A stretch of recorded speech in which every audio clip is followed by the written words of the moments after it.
Beyond the Gates spoilers tease that a simple scheduling shuffle would be the least of the town's problems. The network's decision explained in a few clipped bullet points and a regretful, rehearsed statement was meant to be a small, practical thing: reruns for a week while production caught up, a rerun slot to keep viewers with something familiar during the holidays. Instead it slams like a second curtain, closing and reopening across the fragile stage where every secret in Fairhope seems to be playing its own part. Fans clutch their phones, refresh feeds, argue in comment threads that ping with everything from sarcasm to genuine panic. A hashtag trends for a day and then recedes, but the shock settles deeper than tweets. What looks like a production hiccup becomes the first visible crack in a story that's been pretending to be tidy. The reruns themselves are a cruel prism. In the glow of Michelson's living room set, an episode plays where a summer party unfurls: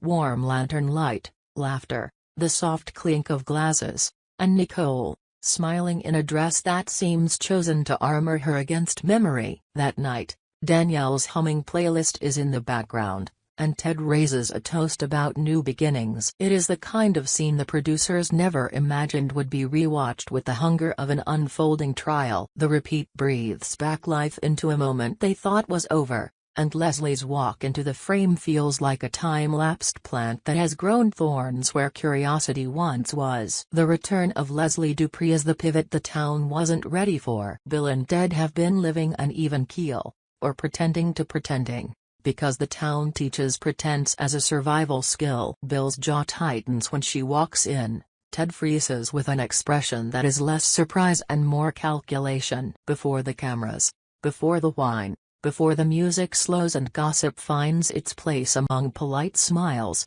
there was a decision made in a phone booth of the soul. Ted asked Bill to make Leslie leave town and told him to pressure her into a silence that would look like an obligation but read like a favor. The worst part, the ugly, shame-filled marrow of it, is that the favor was a demand. Leslie's pregnancy had been a line drawn across both their lives, and Ted had pushed it away like a stain on a pristine shirt. "You will do this," he told her, and she did. Or at least he claimed she did. When Leslie confronts the crowded garden and names Eva as Ted's daughter, the sound of clinking stops. It's not theatrical thunder, it's the household appliance hush when you realize the house has been running on a hidden current. Eva, a small, steady presence in Nicole's life, becomes, in that second, a fact that rearranges rooms. Nicole's face is a map of collapses, first disbelief, then the hot, quick gale of betrayal. She crumples not because Leslie enjoys spectacle but because the accusation opens a trade in losses. The town's air tastes like iron and shame. Ted, the man who'd been asked to leave the party soon after, tries to speak. His voice is no longer the apologetic, practiced timbre people prefer. Instead his words come out as if some small animal has gnawed the rope of his composure. He denies, then stammers, then the admission, fragile and legal speaking, floats like a confession that was meant to be private but had become public. Nicole's reaction is not showy. It is geological. The surface fractures and what lies beneath the raw, exposed nerve of every woman who's ever been told her truth is a bargaining chip shuts off the lights in her life. She had loved him, trusted the home he promised her. To learn the child she has cradled in the small hours is not simply his blood but the consequence of a decision he allegedly forced. A coerced abortion presented as because of me and for my own good fractures something even older. When Leslie speaks of the abortion, of being frightened, of being threatened by a man beloved enough by a town to be forgiven, the story becomes multifaceted. Her voice, brittle and steady, is not the shriek of a villain, it is the blunt testimony of someone who believes she was stripped of choice under duress. The accusation slices cold through the celebratory backdrop. Bill's face goes a color the cameras were never meant to capture, the slow, embarrassed dread of someone who has facilitated a lie. He sees the eyes of those gathered, feels the heat of their judgment, and the evening catches on a new axis. Friends scatter like flung seeds. Conversation hunts for footholds and finds none. The Dupree name, once a sturdy gate, becomes a gate left unlocked. The immediate aftermath is chaos in small compartments. Nicole orders Ted out of the house with a voice that is both a ruler and a knuckle. The way someone uses an object to restore scale after being flattened by shock. Ted goes into the night with a bag and a look that is not all lost.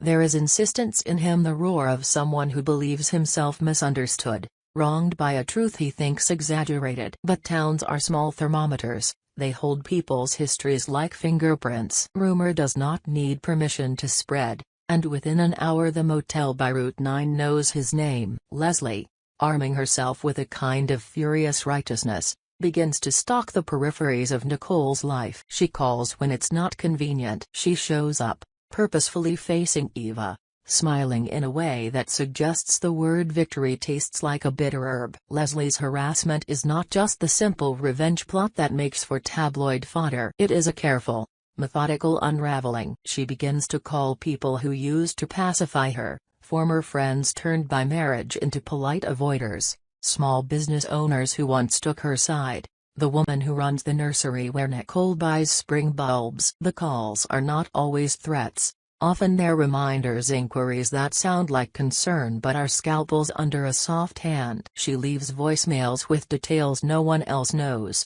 details that suggest intimacy with the truth itself. Every message is a pebble thrown into Nicole's pond, and the ripples reach places Nicole has tried to forget: the schoolyard where Eva plays, the pediatrician's office where grandparents whisper about futures. Haltingly, the cameras, the crude public mirror roll again. The producers, sheepish and irreproachable in the statements they release, promise the series will return after a week of reruns. They speak of production realities. A new show has a small episode count and holidays make scheduling hard. They apologize for raising hopes only to change them, their words professional and designed for civic soothing. But the town knows what the cameras cannot show, that PR statements are like bandages placed over open questions. When the producers promise more, the fans split into factions: those who accept the explanation and desire patience, those who sense an opportunity to dig. The reruns themselves become a crucible.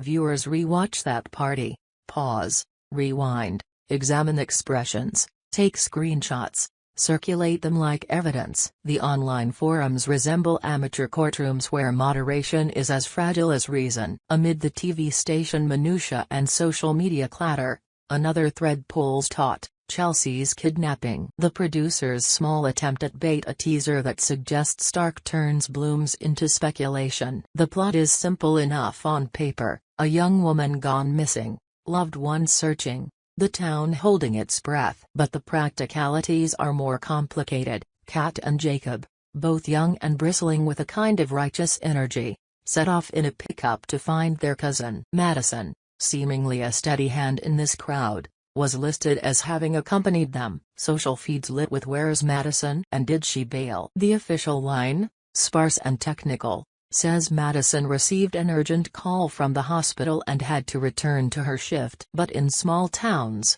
narrative gets messy. A missing person and a last-minute absence from a search team become an invitation to suspicion. People prefer the straightforward villain. Complicated motives bruise like thin ice. Speculation grows into accusation. Fans and townspeople alike imagine Madison receiving a call that wasn't medical but a signal, a code indicating collusion with Allison, the woman rumored to be the kind who hides people like trophies. Some claim they saw Madison leave the search site not in a car but in a look that suggested guilt. The gossip becomes worse when Kat and Jacob's truck is found rim-rolled on the side of an old county road, mangled and smoking. The scene stirs a wave of cinematic responses, but the reality is harsher: glass and metal in odd geometry, two bodies with cuts and bruises, and a stretcher that smells like disinfectant and fear. Jacob and Kat fight to say the word Chelsea, their throats full of splinters of smoke and pain. The town watches through police tape and hears a chorus of anyone's what-ifs. In bedrooms and diners,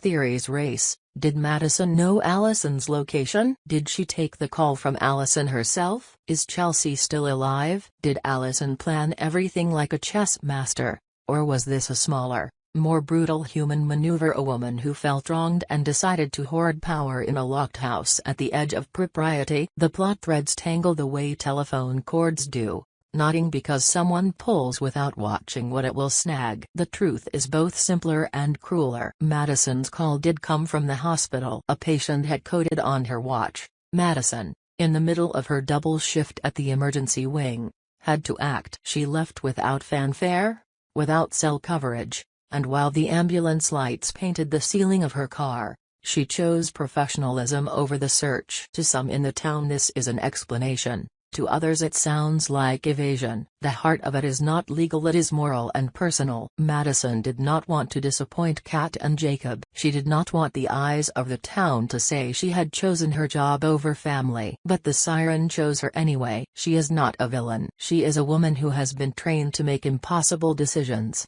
whose hands are steady because training often demands it, and whose conscience is a landscape of white-painted lines. Meanwhile, in the reverse narrative, the sort that everyone is secretly hungry for, Allison stands at the center of a house that smells like lemon oil and secrets. She is a person whose edges are rounded by secrecy. She keeps to her property, speaks in diluted tones at PTA meetings, and has a basement the neighbors never enter. Allison has motives that ripple under the skin, perhaps loneliness, perhaps the need to own something someone else once took, perhaps a demon that wears custom clothes. She is not a monstrous cartoon, she is a woman who thinks she is doing the right things for herself. Whether she is cruel by intent or by accident is the nuance the town lacks the patience to parse. As Jacob fights to stay awake on a gurney, the paramedics work with the sort of mechanical tenderness people reserve for strangers. Kat's hand is cut and bandaged.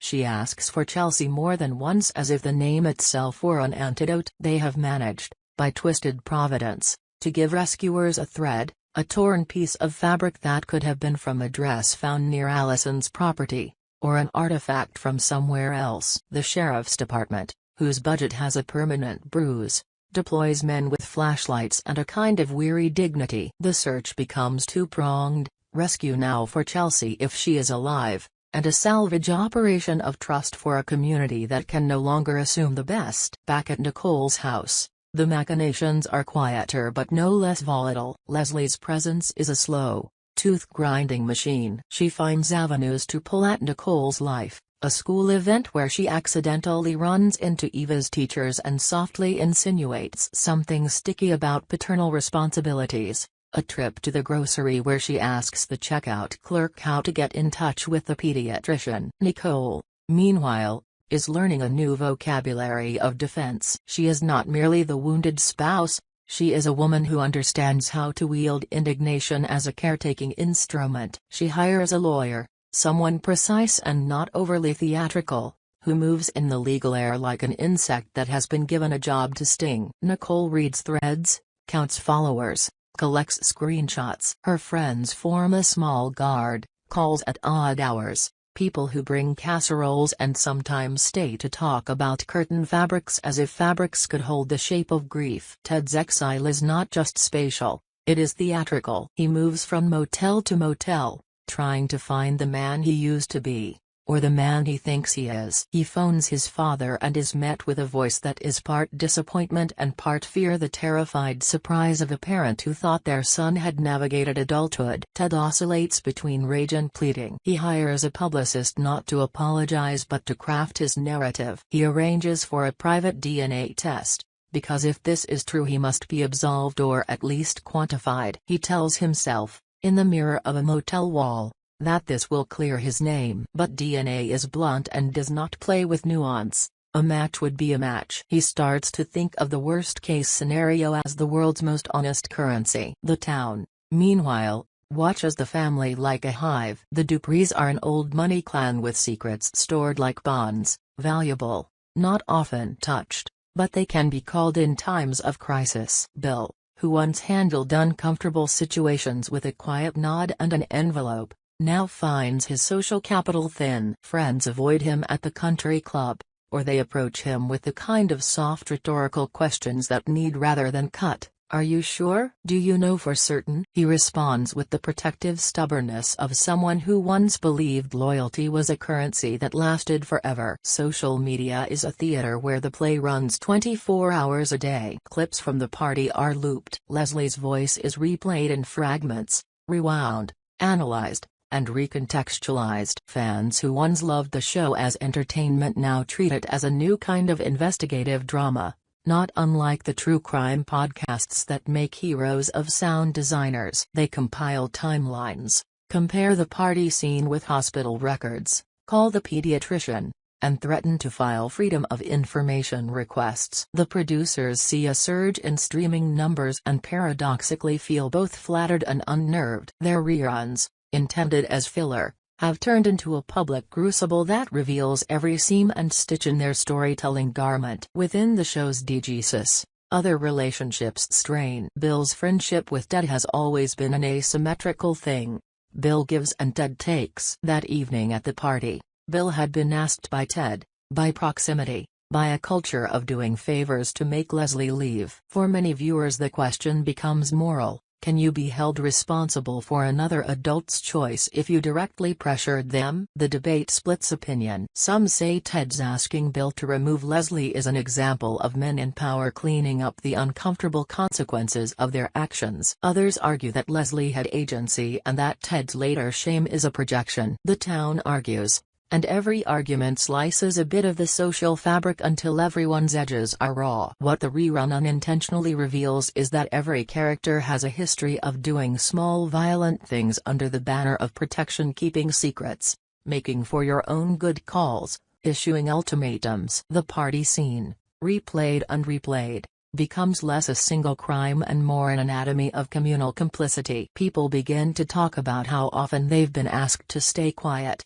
to perform forgiveness, to carry other people's burdens as if they were their own. The show, meant to be escapist, turns into a mirror too bright to face. Nicole's collapse becomes a psychological study as much as a social event. The actress who plays her within the world of the show is chosen for how she carries grief, not as spectacle but as muscle memory. When Nicole confronts Ted in the kitchen after the party in a scene that had been built to be private, the clash of two histories surfaces. Ted cannot see his own violence, or perhaps he refuses. He speaks in rationalizations that sound like those people make when the world has become unkind. He argues that Leslie's allegations are exaggerated, that if anything she misremembered, that their shared world had boundaries others might not have understood. Nicole, who had once moved through the world trusting his steadiness, now must treat words as weapons and bandages. She packs his bag herself. She watches him go with the kind of attention a surgeon pays to tissue, knowing exactly how to stitch up what remains. Leslie's campaign of harassment escalates from calls to presents. She begins to show up at school functions where Eva's class has textbook shows and spelling bees. She speaks to teachers as if she were a concerned aunt. She sows doubt in the delicately coercive way of someone who has nothing left to lose and everything to gain by a public reveal. Her appearance is calculated. She knows the mechanics of visibility in Fairhope. People read the optics. A woman who claims wrong gets sympathy, a man who is accused starts to be scrutinized. Leslie, because she understands the theater, uses it. At the same time, the mystery of Chelsea's disappearance hums like a half-remembered song. Chelsea herself had been an energetic presence, a young woman who had tried to carve a life out of a town that sometimes felt too small. Her absence is a percussion in the soundtrack of the town. People speculate not just about who took her but why.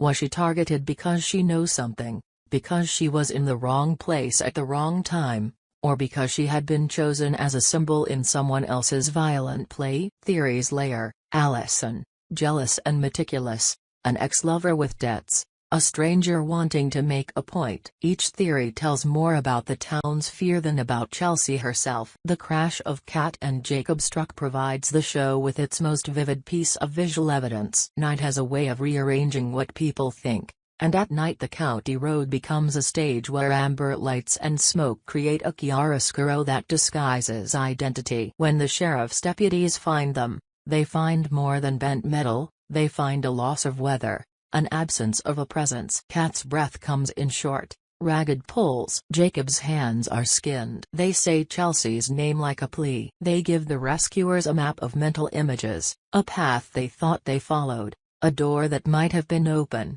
a dog barking somewhere in the distance. The list of what they recall is shorter than what remains unknown. and what remains unknown grows like a fungus. The town divides between those who want justice the old-fashioned way by following evidence and those who want a moral reckoning where every villain is named and punished. The two impulses create a tension no law can adjudicate. In the middle of it, Chelsea, wherever she is and whatever she is enduring, becomes an image people carry when they have to explain to themselves why they are helping at all. Nicole, now living in what she calls a smaller house, tries to construct a life of ritual. She drops Eva at school.